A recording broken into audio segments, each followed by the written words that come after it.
धन्यवाद आज के इस अच्छा दिन के लिए जो परमेश्वर ने आपको और मुझको इस सुंदर समय में दिया है। आमीन, हालेलुया, हालेलुया। सो ये समय है मेरे प्रियो कि आज हम पुनः परमेश्वर के वचन को मन लगाएं, ध्यान करें और परमेश्वर के वचनों को सुने। इसलिए ज़्यादा समय नहीं परंतु थोड़ा देर परमेश्वर के वचनों में मनन करेंगे।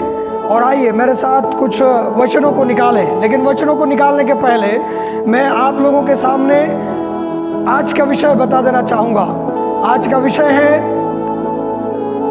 प्रार्थना। आमीन। क्या? प्रार्थना। आप और मैं जो इस पृथ्वी पर जीवन जी रहे हैं, आपको और मुझको प्रार्थना करने की अति आवश्यक है। आमीन। प्रार्थना क्या चीज है? प्रार्थना आपको और मुझको मालूम है। प्रार्थना का मतलब है परमेश्वर पिता से बातें करनी। आमीन। प्रभु यीशु मसीह से बात करना।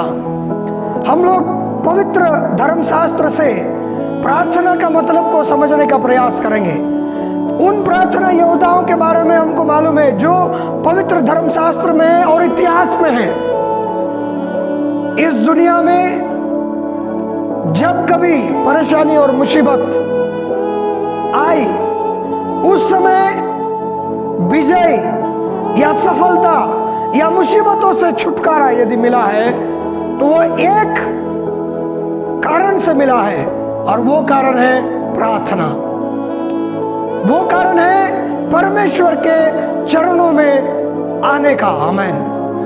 यदि आप और मैं दुख और मुसीबत और परेशानी के वक्त में अपने परमेश्वर पिता के सामने आकर के प्रार्थना करते हैं, घुटना टेकते हैं, वो प्रार्थना व्यर्थ नहीं होती है। आमीन। जब आप और मैं परमेश्वर के वचनों को मिलान करते हैं, हमको मालूम है परमेश्वर के लोगों के ऊपर में बहुत सारी विपत्तियां आई। इस्राएल जो कि परमेश्वर का चुना हुआ जाति है, उनके जीवन में जब जब मुसीबत और परेशानी पड़ा, तब तब परमेश्वर ने उनके लिए एक विधान ठहराया। उनके लिए परमेश्वर बता के रखा कि जब कभी तुम पर मुसीबत पड़े, जब कभी तुम परेशानी में हो जाओ, उस समय मुझसे प्रार्थना करो। आमीन, हालेलुया, हालेलुया। यदि आप और मैं इतिहास की किताबों को पढ़ेंगे, परमेश्वर ने कहा, सुलेमान को भी उसने मंदिर बनाने के लिए आदेश दिया और परमेश्वर ने कहा कि यह मंदिर जब बन जाए, मंदिर बनने के समय परमेश्वर ने कहा कि यह भवन इसलिए बनाया गया है ताकि जब कभी लोग इस भवन में आकर के घुटने टेके और प्रार्थना करें, मैं स्वर्ग से उनकी प्रार्थना को सुनूंगा। आमीन, hallelujah, hallelujah, praise the Lord. दूसरा इतिहास 7:14 को आप और मैं हमेशा जानते हैं। जब कभी मुसीबत और परेशानी आए, जब आकाश से वर्षा ना हो, लोग पाप करें, अपराध करें, अधर्म करें और उन अधर्मों के कारण से पृथ्वी के ऊपर में परमेश्वर का दंड पड़े, ऐसे समय यदि मेरी प्रजा के लोग नम्र हो जाएं, यदि वो मेरे वचनों को सुने और मेरे वचनों को सुन करके मेरे आगे नम्र हो जाए, अपने पापों से पश्चाताप करें, अपने बुराइयों से फिरे और मुझसे प्रार्थना करें। आमीन, हालेलुया, हालेलुया। मुझसे प्रार्थना करें तो परमेश्वर कहता है स्वर्ग से मैं उनकी प्रार्थना सुनूंगा। आमीन, हालेलुया, हालेलुया। मेरे प्रियो, आज के इस दिन में आपको और मुझको चाहिए, हमारा परिस्थिति विषम है, बाहर में भय है, एक जगह से दूसरे जगह नहीं जा सकते, ऐसे महामारियां लोगों से हाथ नहीं मिला सकते, लोगों के नजदीक में नहीं रह सकते। ये एक बड़ा विषम परिस्थिति है और इस विषम परिस्थिति में बचने का एकमात्र उपाय है, वो है प्रार्थना, परमेश्वर पिता का शरण, उसकी सुरक्षा। आमीन, हालेलुया। यदि आप और मैं परमेश्वर पिता के शरण में जाते हैं अर्थात प्रार्थना करते हैं, परमेश्वर की उपस्थिति में अपने जीवन को बिताते हैं, परमेश्वर की उपस्थिति में आकर प्रार्थना करते हैं, तब परमेश्वर पिता अपना सुरक्षा को हमारे जीवन में देते हैं। Amen, hallelujah, hallelujah, hallelujah, praise the lord. So आज के दिन में कुछ बातों को परमेश्वर के वचन में से देखें। हम लोग प्रार्थना करने के लिए प्रभु के वचन में लिखा है, प्रभु यीशु मसीह भी बताए, मत्ती रचित सुसमाचार यदि 26 अध्याय उसके 41 वचन को पढ़ेंगे तो प्रभु ने भी अपने दुख के घड़ी में अपने शिष्यों को कहा, उस समय गतसमनी बाग में प्रार्थना के लिए गए हुए थे, प्रभु यीशु मसीह को पकड़ने के लिए समय आ रहा था। ऐसे समय में प्रभु यीशु मसीह अपने चेलों को बोले, जागते रहो और प्रार्थना करते रहो ताकि तुम परीक्षा में न पड़ो। Praise the lord, hallelujah, hallelujah. लूका रचित सुसमाचार 21 अध्याय उसके 36 वचन में भी प्रभु यीशु मसीह ने कहा कि तुम जागते रहो और प्रार्थना करते रहो ताकि आने वाली विपत्तियों से बचो। आमीन, हालेलुया। इन वचनों के माध्यम से हम समझ सकते हैं कि प्रार्थना ही आने वाले विपत्तियों से बचाने का एकमात्र साधन है। आमीन, हालेलुया, हालेलुया। यदि विपत्ति से बचना है, प्रभु यीशु मसीह ने साफ कहा, जागते रहो और प्रार्थना करते रहो ताकि तुम परीक्षा में ना पड़ो। लूका रचित सुसमाचार में प्रभु यीशु मसीह कह रहे हैं, प्रार्थना करो, जागते रहो और प्रार्थना करते रहो ताकि तुम आने वाले विपत्तियों से बचो। आमीन, हालेलुया। आने वाला विपत्ति, मुसीबत, इनसे बचने का एकमात्र रास्ता है, वो है प्रभु यीशु के चरणों में आकर के घुटने टेक करके नम्र बन के प्रार्थना करना। आमीन, हालेलुया, हालेलुया। प्रभु यीशु के चरणों में आ जाना, अपने आप को नम्र बनाना। हम क्या है उसका कोई मतलब नहीं है। आमीन। हमारे पास कितना धन और संपत्ति है वो नहीं बचा सकता। सपनिया की किताब में लिखा है, यहोवा का दिन जो आने वाला है उस दिन में किसी का बचाव सोना और चांदी से नहीं होगा। आमीन, प्रेज द लॉर्ड। सोना और चांदी से नहीं होगा। हम कितना बलवान है नहीं होगा, हमारे संपत्ति से बचाव नहीं होगा, हमारे ताकत से बचाव नहीं होगा। There are many people who are saying that if our immunity power is strong, then nothing will happen. बहुत सारे लोग हैं जो ये कह रहे हैं यदि हमारा इम्यूनिटी पावर अच्छा है तो कुछ नहीं होगा। बहुत जवान लोग भी मर रहे हैं जिनका इम्यूनिटी पावर अच्छा है, ताकतवर लोग भी मर रहे हैं जिनका इम्यूनिटी पावर अच्छा है। आपको और मुझको यदि भरोसा करने का कोई स्थान है तो हमारा सर्वशक्तिमान परमेश्वर है। हालेलुया। इसलिए आपको और मुझको चाहिए कि आप और मैं नम्र बने, दीन बने और अपने परमेश्वर के सामने में आए और उससे प्रार्थना करें। आमीन, हालेलुया, हालेलुया। सो आज पुनः आपके सामने मैं रखना चाह रहा हूं, आप और मैं प्रार्थना करें। आमीन। सो हम कैसे प्रार्थना करें? हमारी प्रार्थना कैसा होनी चाहिए? कैसा होनी चाहिए हमारी प्रार्थना? कैसे हम प्रार्थना करें? Praise the Lord. थोड़ा सोचिए, हम कैसे प्रार्थना करें? हमारी प्रार्थना कैसे होनी चाहिए? कुछ बातों को हम लोग परमेश्वर के वचन में से देखेंगे। हमें हालेलुया, आमीन। यही भजन को पढ़िए, भजन 62 का 8 को पढ़िए। जल्दी से हम लोग पढ़ेंगे भजन 62 का 8 मैं आप लोगों के सामने पढ़ना चाह रहा हूं, इसको ध्यान से सुनिए। यहाँ लिखा है, हे लोगों हर समय उस पर भरोसा रखो, उससे अपने अपने मन की बातें खोल कर कहो, क्योंकि परमेश्वर हमारा शरण स्थान है। Hallelujah, hallelujah. कैसे प्रार्थना होनी चाहिए? मन की बातें खोल कर कहो, मतलब अपने मन से प्रार्थना होनी चाहिए और खोलकर, जैसे हम अपने लोगों के सामने कोई भी चीज जो हमारा प्रिय है उनको मन का बात खोल करके बता देते हैं। प्रार्थना करने के समय जब हम परमेश्वर पिता के उपस्थिति में बैठते हैं, उस समय भी आपको और मुझको अपने मन को परमेश्वर के सामने खोल कर बताना चाहिए। आमीन। खोल करके, मतलब क्या क्या चीज हमारे मन में है। हम लोग प्रार्थना में बहुत सारी बातें नहीं बताते हैं शायद परमेश्वर पिता को। कई बार हम लोग जो आवश्यकता है उसको बताते हैं परमेश्वर को, हम लोग फीलिंग नहीं बताते हैं, हम कैसे लग रहा है वो नहीं बताते परमेश्वर को। आमीन।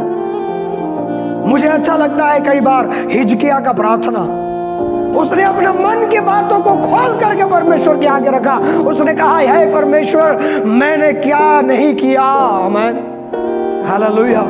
उसने खोल करके प्रार्थना किया। राजा यहोशापात का प्रार्थना, परमेश्वर के आगे उसने चिट्ठी फैला दिया, प्रार्थना किया, प्रभु देखो लोग बुराई कर रहे हैं। मन की बातों को खोल करके परमेश्वर से प्रार्थना किया। आमीन, हालेलुया।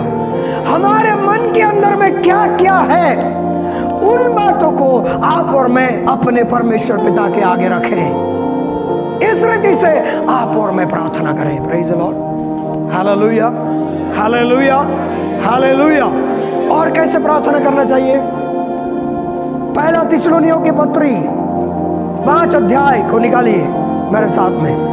पहला थिस्सलुनीयों की पत्री 5 अध्याय उसका 17 वचन, उसमें लिखा है, निरंतर प्रार्थना में लगे रहो। हालेलुया, आमीन। क्या लिखा है? निरंतर प्रार्थना में लगे रहो। मतलब हमारी प्रार्थना निरंतर होनी चाहिए। प्रेज द लॉर्ड, आमीन। कैसा होनी चाहिए?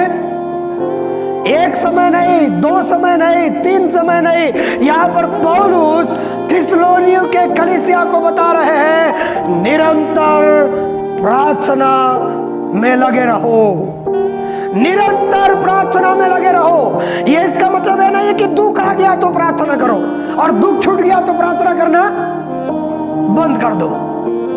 दुख है तो क्या करना है?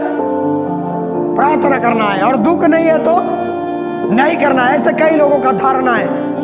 कई लोग बोलते हैं जब मुसीबत पड़ेगा तब हम प्रार्थना करेंगे, जब तकलीफ होगा तब हम प्रार्थना करेंगे, जब पैसा नहीं होगा तब हम प्रार्थना करेंगे, जब हम बीमार रहेंगे तब हम प्रार्थना करेंगे, और जब अच्छा रहेंगे तब हम टीवी देखेंगे। जब हम अच्छा रहेंगे तो घूमने फिरने के लिए जाएंगे, प्रार्थना नहीं करेंगे। प्रार्थना करने के लिए क्या नहीं है?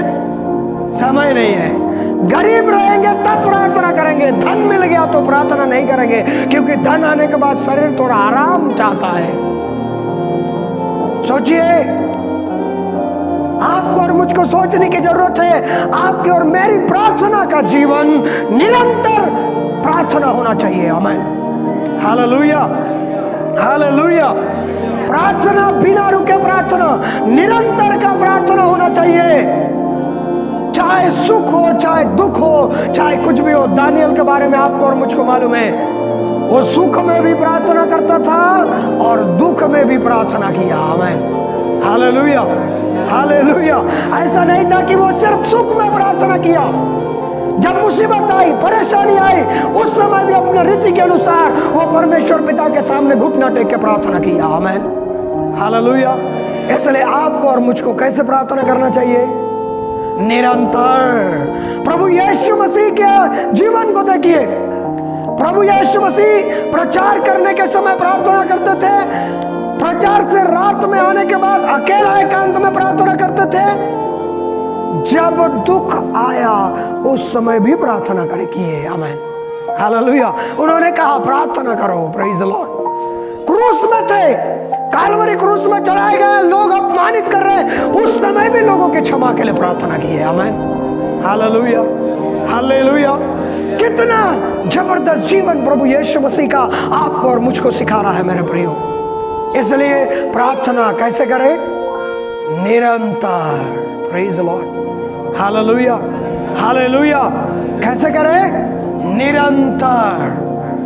अगला एक बात और बताना चाहूंगा कि हम प्रार्थना कैसे करें। आमीन। जब आप और मैं इफिसियों की पत्री 6 अध्याय उसका 18 वचन को पढ़ेंगे तो वहां पर लिखा है, मैं आप लोगों के सामने पढ़ना चाह रहा हूं। Praise the lord, hallelujah. इफिसियों की पत्री 6 अध्याय उसका 18वां वचन, जिसमें लिखा है, हर समय और हर प्रकार से आत्मा में प्रार्थना और विनती करते रहो। आमीन, हालेलुया। हर समय और हर प्रकार से आत्मा में प्रार्थना और विनती करते रहो। क्या में प्रार्थना विनती करते रहो? आत्मा में। Hallelujah, hallelujah. ये जो आत्मा में प्रार्थना और विनती होता है, हर समय और हर प्रकार से बोल रहा है। इस समय और हर प्रकार से आत्मा में प्रार्थना होना चाहिए। आमीन। शरीर में प्रार्थना नहीं। जो शरीर में प्रार्थना होता है, दिमाग में प्रार्थना होता है, वो थक जाने वाला प्रार्थना होता है। जब आप और मैं आत्मा में प्रार्थना करेंगे तो परमेश्वर के इच्छा के अनुसार प्रार्थना होगा। आमीन। क्योंकि इसके लिए आप चाहे तो पढ़ सकते हैं। यदि आप पढ़ेंगे रोमियो की पत्री उसका 8वां अध्याय, रोमियो की पत्री उसका 8वां अध्याय उसके 26 वचन, उसमें लिखा है, इस रीति से आत्मा भी हमारी दुर्बलता में सहायता करता है, क्योंकि हम नहीं जानते कि प्रार्थना किस रीति से करना चाहिए, परंतु आत्मा आप ही ऐसी आए भर भर कर जो बयान से बाहर है हमारे लिए विनती करता है। आमीन, हालेलुया, हालेलुया। कौन बयान से बाहर आए भर भर कर प्रार्थना करता है? आत्मा। हमको नहीं मालूम होता है कब किस समय कैसे प्रार्थना करना है। हमें नहीं मालूम होती है हमें किस रीति से परमेश्वर पिता के आगे लोगों के लिए मध्यस्थता करना है। हमें नहीं मालूम होता है कई बार हम किस रीति से परमेश्वर के आगे मांग करें। लेकिन पवित्र आत्मा यदि हमारे जीवन के अंदर में है, पवित्र आत्मा लोगों की आवश्यकता, पवित्र आत्मा हमारी आवश्यकताओं को जानता है, जो परमेश्वर की इच्छा के अनुसार होता है। आमीन। और यदि हम आत्मा में परमेश्वर के इच्छा के अनुसार मांगते हैं, वो प्रार्थना परमेश्वर सुनता है। Praise the lord, hallelujah, hallelujah. और जो प्रार्थना आत्मा में होता है वो प्रार्थना बड़े बोझ के साथ होता है मेरे प्रियो। वो प्रार्थना आए भर भर के प्रार्थना होती है। वो प्रार्थना परमेश्वर के सामने पहुंचता है। आमीन, हालेलुया, हालेलुया, हालेलुया। आपको और मुझको चाहिए कि आप और मैं आत्मा में प्रार्थना करने वाले व्यक्ति बने। आमीन। कई दफे हमारी प्रार्थनाएं नहीं सुनाई जाती हैं, हमारी प्रार्थनाओं का उत्तर नहीं आता है। इसका मतलब यह नहीं है कि प्रार्थना नहीं सुना गया, कई बार नहीं सुना जाता है सच में, क्योंकि याकूब के पत्री में लिखा है हम गलत उद्देश्य के साथ कई बार मांगते हैं। याकूब के पत्री 4 अध्याय को आप पढ़ना, उसमें लिखा है कि तुम प्रार्थना में इसलिए मांगते हो कि सुख विलास में उड़ा दो। सुख विलास में उड़ाने के लिए गलत इच्छा के साथ मांगी हुई चीजों को प्राप्त नहीं होता। हमें मालूम है बच्चे लोग कोई गलत काम के लिए कोई पैसा मांगेगा तो माँ बाप नहीं देते, हमको मालूम है। वैसे ही हमारे मन को जांचने वाला परमेश्वर पिता हमारे मन को जांचता है और हमारी प्रार्थनाओं को देखता है। यदि वो गलत नहीं है तो परमेश्वर पिता उसको देता है। आमीन, हालेलुया। कई बार प्रार्थना देर होता है, लेकिन ये मत समझना देर हुआ तो नहीं मिलेगा। यदि परमेश्वर की इच्छा के अनुकूल है तो वो जरूर मिलेगा। आमीन, हालेलुया। सो आत्मा में आपको और मुझको प्रार्थना करना चाहिए। Praise the lord, hallelujah, hallelujah, praise the Lord. आपका और मेरा प्रार्थना आत्मा में होनी चाहिए। Praise the lord, hallelujah, hallelujah, hallelujah, praise the Lord. आमीन। एक और बात बता के समाप्त करना चाह रहा हूं। आपका और मेरा प्रार्थना क्या लगना चाहिए परमेश्वर को? परमेश्वर को कैसा लगेगा तो वो ग्रहण होगा आपका और मेरा प्रार्थना। हमें आप यदि मेरे साथ पढ़ेंगे एक वचन तो जानेंगे। भजन संहिता 100 उसका 2 वचन, वहां पर लिखा है, मेरी प्रार्थना तेरे सामने सुगंध धूप और मेरा हाथ फैलाना संध्या काल का अन्न बलि ठहरे। आमीन, हालेलुया। यहां लिखा है, मेरी प्रार्थना तेरे सामने सुगंध धूप के समान हो। यदि प्रकाशित वाक्य की किताब 5 अध्याय उसके 8 वचन को पढ़ेंगे, 8 अध्याय उसके 3-4 वचन को पढ़ेंगे, उसमें भी लिखा है कि यह प्रार्थना धूप के साथ तुलना किया गया है। धूप का सुगंध, धूप का सुगंध को धर्मियों की प्रार्थना के साथ तुलना किया गया है। आमीन, हालेलुया।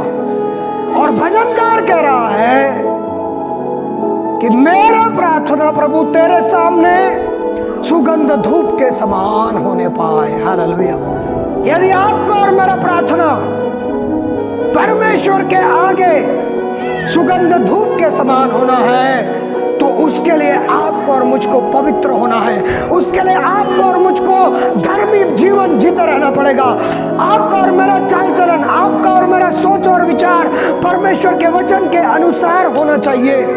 यदि आप और मैं पवित्र होंगे, आपका और मेरा जीवन पवित्र होगा, आपका और मेरा जीवन परमेश्वर को भाने वाला होगा, वचन के अनुसार होगा, तो आपका और मेरे हृदय से निकलने वाली प्रार्थना सुगंध धूप के समान परमेश्वर के सामने ग्रहण योग्य होगा। आमीन, हालेलुया, हालेलुया, हालेलुया। इसलिए प्रार्थना करने के समय सोचे, कहीं अन्याय, अधर्म, अपराध करके प्रार्थना में तो नहीं बैठे, मन के अंदर कोई बुराई तो नहीं है, मन के अंदर पाप तो नहीं है। यदि पाप और अधर्म के साथ में प्रार्थना हो रहा है तो वो प्रार्थना सुनी नहीं जाएगी। आमीन, वो प्रार्थना परमेश्वर के आगे घृणित ठहरता है। नीति वचन के किताब में लिखा है, दुष्टों की प्रार्थना से यहोवा घृणा करता है। लेकिन यदि आप और मैं धर्मी जीवन जीते हैं, यदि आपका और मेरा जीवन पवित्र है और आप और मैं प्रार्थना करते हैं पवित्रता के साथ, तो वो प्रार्थना परमेश्वर के सामने ग्रहण योग्य होगा, वो धूप के समान लगेगा। आमीन, हालेलुया, हालेलुया। इसलिए हम अपने जीवन को परमेश्वर के भय में समर्पित करें, प्रार्थना का जीवन जिए, क्योंकि प्रार्थना से ही आपका और मेरा बचाव होगा, इस देश का बचाव होगा। प्रार्थना करने वाले को परमेश्वर ढूंढ रहे हैं, इसलिए आप और मैं प्रार्थना करने वाले बने और अपने देश के निमित्त मध्यस्थता करें, लोगों के लिए प्रार्थना करें, अपने लिए प्रार्थना करें और परमेश्वर की उपस्थिति में अपने जीवन को बिताएं। आमीन, हालेलुया। सो प्रभु आपको और मुझको इन वचनों के द्वारा आशीष देवे। आमीन। आइए अपने आंखों को बंद करें, हम प्रार्थना में जाएं, हमारे जीवन को परमेश्वर के अधीन करें, हमारे प्रार्थना परमेश्वर को भाने वाली प्रार्थना बने और हम परमेश्वर के आगे लोगों के लिए मध्यस्थ करें। हालेलुया। हमारे जीवित अनुग्रहकारी प्रेमी पिता परमेश्वर, हम आपको धन्यवाद धन्यवाद धन्यवाद देते हैं प्रभु जी। हमें मालूम है प्रभु, आपके वचन के अनुसार आप हमें सिखाए हैं। सचमुच में खुदावन, मुसीबत और परेशानी, दुख, हर एक परिस्थिति में आप हमारा आधार है, आप हमारा सहायक है। और आपने कहा है प्रभु, निरंतर प्रार्थना करो। प्रभु जी, इस समय आपकी उपस्थिति में बन करके प्रार्थना करने के लिए हमारी सहायता और मदद कीजिए। प्रभु, जो वचन हमने सुना उसके लिए धन्यवाद धन्यवाद देते हैं। प्रभु, उस वचन के अनुसार आप हमें आशीष दीजिए, अनुग्रह कीजिए। आपके बड़े अनुग्रह प्रभु हम सबों के जीवन में होने पाए और हमें एक प्रार्थना योद्धा बनाइए। हम प्रार्थना करने वाला व्यक्ति बन जाए और आपकी महिमा करने वाले लोग बन जाए। प्रभु जी, प्रत्येक सुनने वालों को आशीषित कीजिए, बैठे हुए लोगों को अनुग्रहित कीजिए। हर एक के जीवन में प्रभु आपका सामर्थ और अनुग्रह आने पाए। प्रभु जी, आपकी उपस्थिति सबों के जीवन में होने पाए। हर एक लोग प्रभु प्रार्थना कर सके और प्रार्थना करते हुए अपना जीवन बिता सके प्रभु जी, और आपकी बड़ी महिमा को देख सके। आपने उन प्रार्थना करने वालों को फल दिया और उन्हें आशीषित किया प्रभु जी। आप उन लोगों को नहीं छोड़ा परमेश्वर पिता, परंतु उन लोगों को बचाया प्रभु। दानियल प्रार्थना किया, आपने नहीं छोड़ा। दाऊद प्रार्थना किया, आपने नहीं छोड़ा। छोड़ा। प्रभु यीशु क्या प्रार्थना किया, आप उनके प्रार्थना का जवाब दिया। प्रभु यहोशापात प्रार्थना किया, आपने उन्हें जवाब दिया। प्रभु जी आपके दास लोगों ने प्रार्थना किया और जवाब दिया। प्रभु धन्यवाद देते हैं आपके जवाब के लिए। हमारे सारे भाई बहनों को आशीषित कीजिए, जो सुने हैं उनको आशीषित कीजिए, अनुग्रहित कीजिए, उन्हें भी प्रार्थना योद्धा बनाइए ताकि वे लोग भी प्रभु प्रार्थना कर सके और आपकी महिमा को देख सके। आने वाले दिनों में और भी प्रार्थना में बन करके आपकी महिमा कर सके। प्रभु धन्यवाद देते प्रार्थना सुनने के लिए यीशु मसीह के नाम में मांगते हैं। आमीन, आमीन, आमीन।